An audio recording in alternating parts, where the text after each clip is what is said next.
élèves. Donc aujourd'hui nous allons voir comment calculer en respectant la priorité des opérations.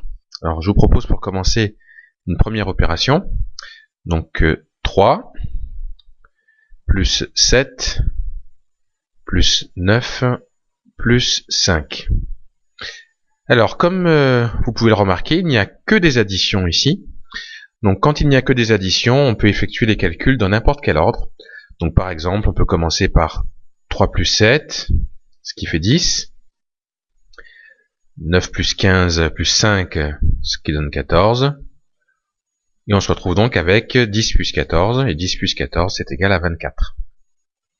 Donc voilà comment on peut calculer lorsqu'il n'y a que des additions. On fait les calculs, on les effectue dans n'importe quel ordre.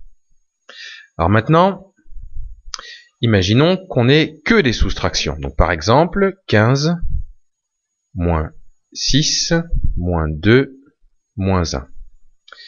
Bien, cette fois-ci, pour respecter la priorité des opérations, il faut faire les calculs de gauche à droite. Donc de gauche à droite, ça signifie que nous allons commencer par 15 moins 6, ce qui fait 9. On réécrit après le moins 2, moins 1. Ensuite, bien, on continue à faire les calculs de gauche à droite. Donc 9 moins 2, ça nous donne 7.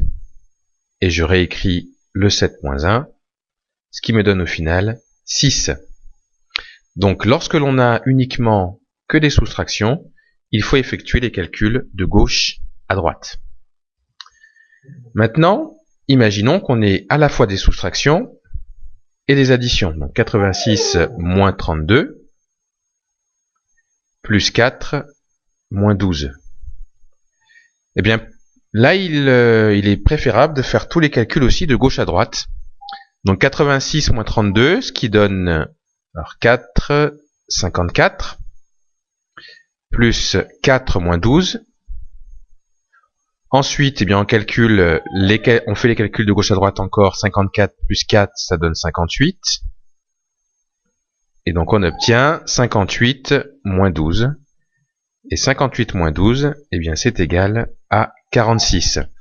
Donc voilà, quand on a donc que des soustractions, eh bien, on fait les calculs de gauche à droite. Et quand on a des soustractions et des additions, on fait aussi les calculs de gauche à droite. Et voilà.